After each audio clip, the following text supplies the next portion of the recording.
how do you support someone who's chronically struggling with stress and anxiety? Oh, I wish there was an easy answer. I wish there was one like this is the primary way. But I think for a lot of people, the question becomes, where does the anxiety come from? And for some people, it's trauma based. So for some people, they've had life experiences that have essentially told them, hey, like there's risk in the world and you have to be prepared at all times. I would take a very different approach with that than somebody who has more been almost brought up or trained to be overly anxious. So the distinction there is somebody who's had traumatic events throughout their life. And I can't remember if we talked about the notion of shattered assumptions. In the trauma world, there's this concept, and it's based off of the idea that we all exist with tons of different internalized beliefs about how the world works. We can't name them all. They're just assumptions that we can't see until they're broken. So the number of assumptions we rely on every single day, right? Like I flip a light switch, the light will turn on. The classic example that I always use is if you ask a middle school kid, why are seatbelts important? They can tell you. Intellectually, they can explain to you what the risks are, but then why is it that same kid, every time he gets in the car, needs to be reminded to put their seatbelt on? That parent is going to be like, what is going on? You understand that this is important. Like what? Because their core underlying assumption is they're safe. Their core belief is my car's not dangerous. If I've never been in any, that's why they can't. They've never put had it a together friend die from it or anything. Right. Yeah. Until that assumption gets shattered. So the first time a friend, a family member, somebody they know gets in a car accident, even if it's just a minor fender bender and everybody's fine, it shatters that belief. And the way that I see it is it's almost like if you have a pair of glasses that make it so you look around and you can see dangers. When you have a shattered assumption in a second, it's like somebody takes that pair of glasses and gives you a new pair. And you can now see risks and dangers you never saw before. I'm always wearing those glasses. I live with those glasses. Right. Well, right. A lot of people do, which gets into the anxiety component. Because I think as we get older, the more life experience we have, the more shattered assumptions we have. But also what happens when you have a shattered assumption is all of a sudden you're like, I've been existing in the world without an awareness of these risk points. And now that I see them, one, people will go through an adjustment period where it's scary, where they will go through a like, holy shit, this all feels much scarier than it did before. And then you kind of adjust to it. But what happens when you've had a certain number of shattered assumptions is you also now live with the knowledge of there's other things that I don't know and I can't see. So what do I do? Like, how do I find them? How do I go out? Because I want to make sure I'm mitigating as much risk as possible. So, I mean, that's why like in the medical world, lots of people have had this shattered assumption. Like the most traditional kind of medical treatment arc, if you're lucky, is onset of symptoms, diagnosis, treatment, resolution. That's like what we're used to, right? Like I had a sore throat. I went to the doctor. I have strep. They gave me medicine. It goes away. If you're lucky, that's been. But when people run into something where they're like, it's didn't respond to this medication, this surgery didn't go the way, like it shatters that assumption. And all of a sudden you're like, wait a second, medicine isn't an exact science. We can't solve everything.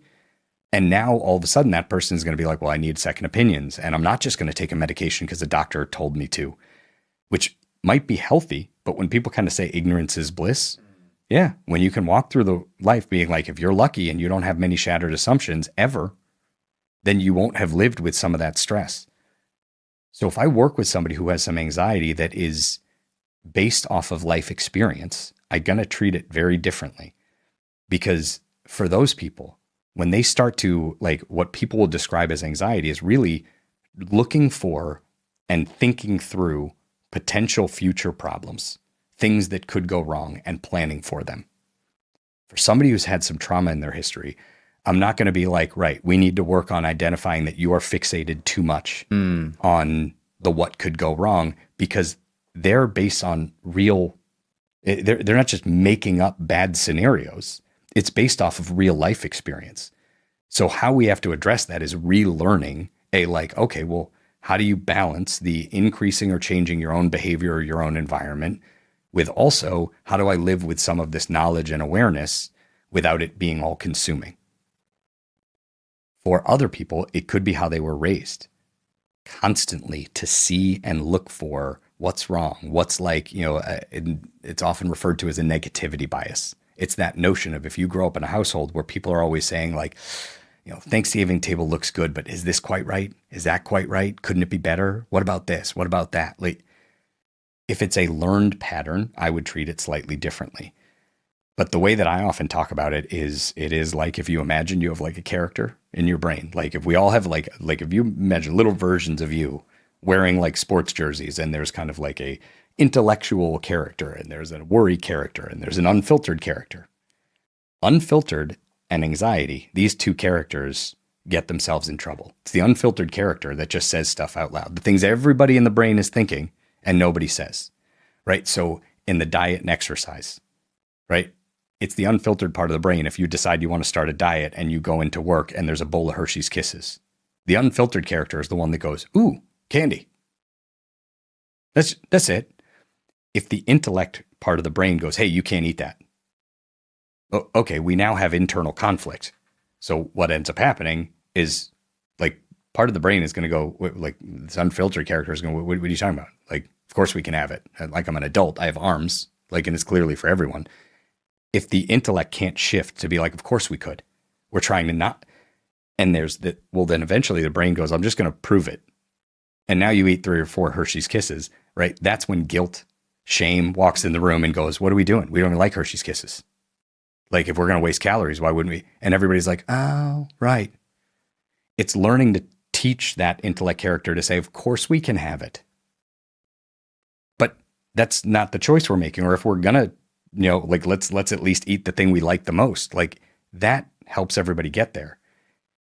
The anxiety character in the brain is a real asshole. Like, and just follows you around. Like imagine if you had somebody following you around all day that goes like, it's almost like when you're learning to drive and you have an adult in the passenger seat that's like, ooh, and you're Yes. like, oh my God, like you are making this more dangerous. If you had somebody who follows you around and your phone rings and they go, you think that's the doctor? You think it's work? You think it's your mom? You think something happened? And you're like, oh, like, so very often what people get into is kind of if you have an overactive anxiety character, some people's anxiety character is like a dullard, like shrugs their shoulder and they're like, the phone rings and you look at your anxiety character. Do you think it's bad news? And they go, I don't know. Oh, that's it. Other people have a character that is constantly at them. Did you do this? Did you do that? If you're in the shower and your phone rings, who do you think it is? Was it one of the kids? Do you think it was the school? Do you think it's an emergency? Should you get out? What happens is people who deal with a lot of anxiety, what they're really doing is appeasing that character. They're saying, to get you to shut up, yeah, I guess I will shut off the water and get out of the shower and check my phone. And then you look and it was spam.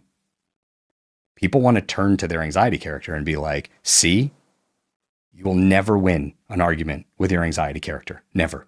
They won't give. They'll just be like, yeah, I mean, we got away with something there, but what if? What if it was this? What if it was that? What if? They'll never stop. So some of what I'm working with people on is trying to say like, hey, you can't ignore your anxiety character. There are only a few things that make anxiety and stress worse, right? If you're sitting there watching TV and you see an email from work, and you look at it and it says, hey, emergency meeting tomorrow morning.